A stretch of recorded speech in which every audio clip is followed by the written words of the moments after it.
In today's first reading from the great prophet Isaiah, we see this extraordinary man who was not a Jew, was not a worshiper of the God of Israel, Cyrus, a fantastic emperor who was nevertheless an instrument of the God of Israel.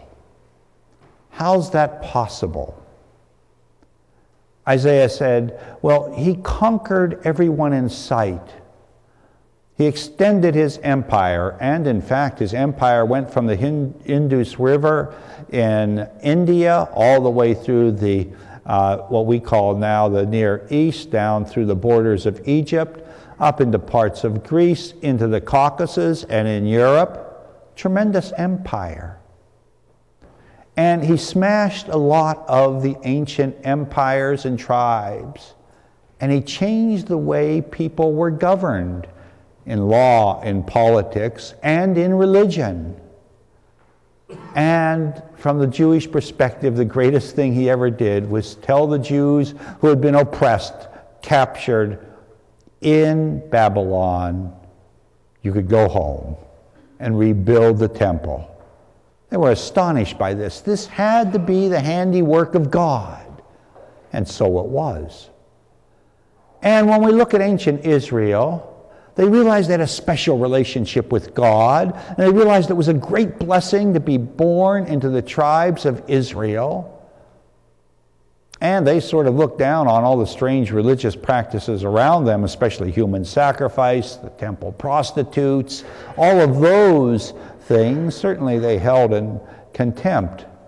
But they knew God could touch people, whatever their religious backgrounds were and cultural backgrounds were, with a sense of human and even divine wisdom. So that in the book of Proverbs, certainly you have King Solomon quoted in large sections, but you also have non-Jews quoted. Strange figures like Amenhotep of Egypt, and the sayings of the wise, and Agur and Lemuel.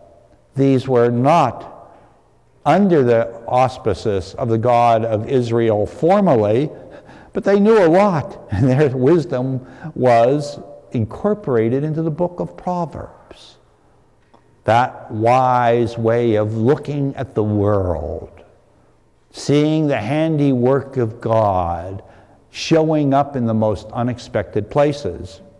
Now, in today's second reading, Paul arrived at Thessalonica, a tough blue-collar industrial town where people had to work from dawn till night in order to eke out a living. And Paul came to this town as a blue-collar worker himself, as a tent maker. And he was used to dealing with Gentiles because he was born in Tarsus, a Gentile city, even though he was a Jew.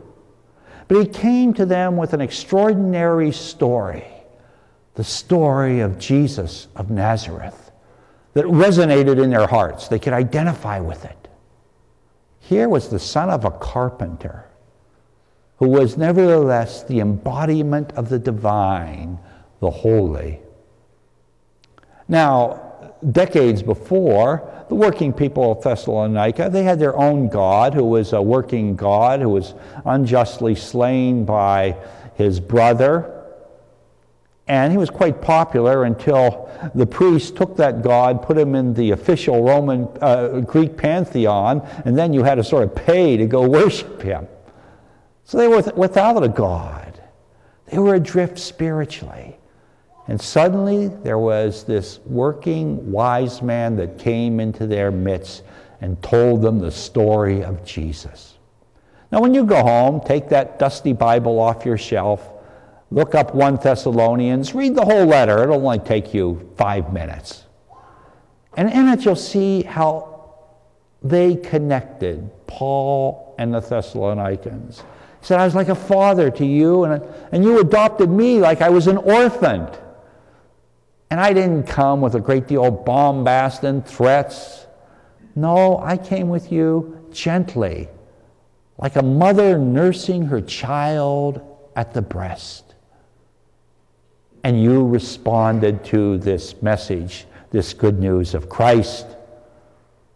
They had been prepared by their half-baked ideas that they had in their history for the wholly baked idea of a saving Christ who was going to come back and redeem all of them one day and mete out justice in the world and show that they were truly loved and never alone in their suffering.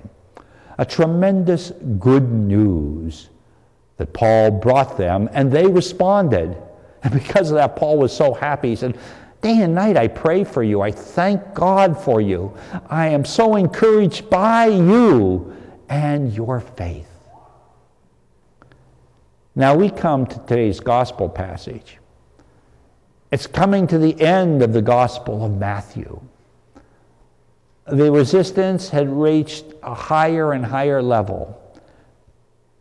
And so certain of the Pharisees said, how are we going to trap this fellow? How are we going to get him into hot water?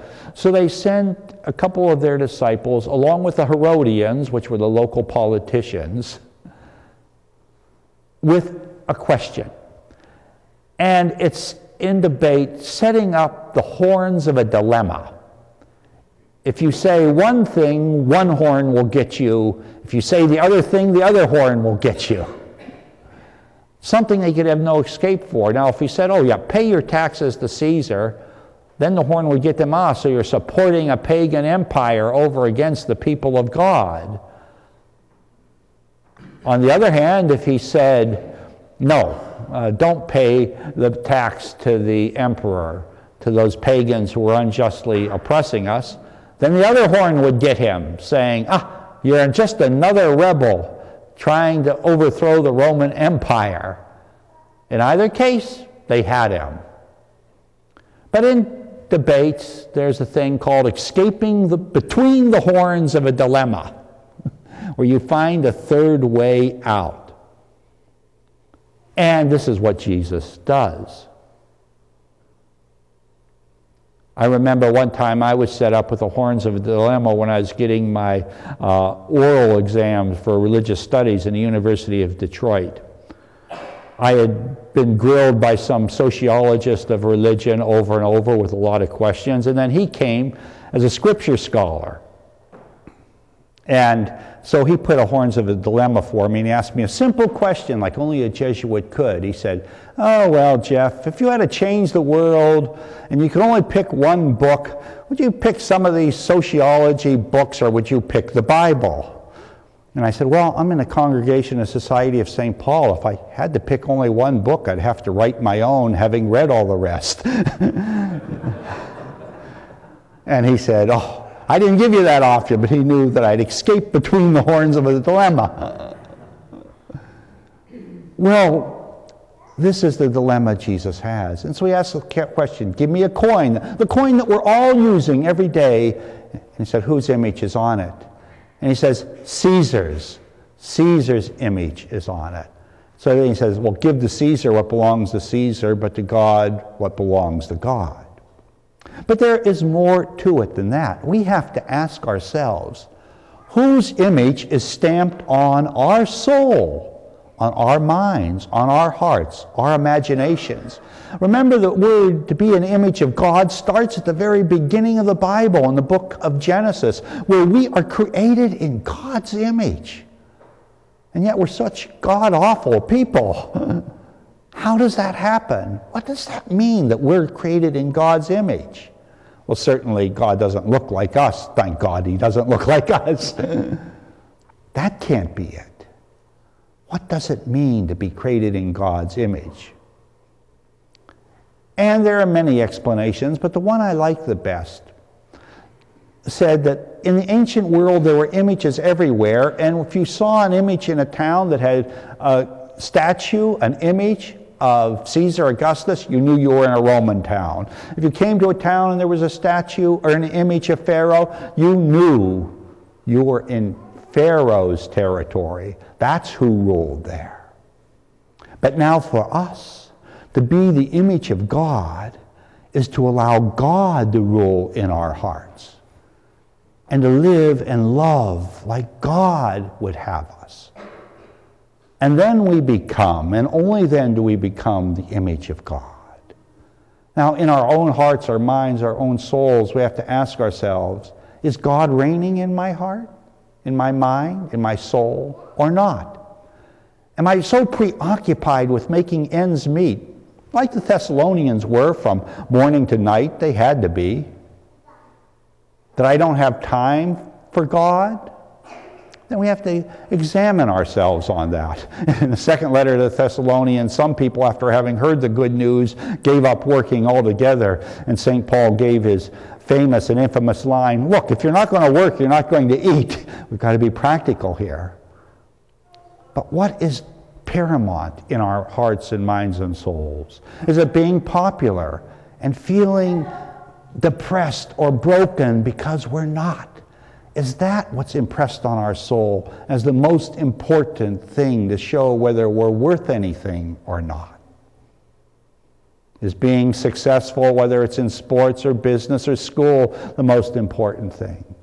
Now, all of those things are understandable and noble, but the most important thing, and ultimately the only important thing, is how much is the image of the God of love impressed on our hearts, minds, and souls, and the way we live our lives.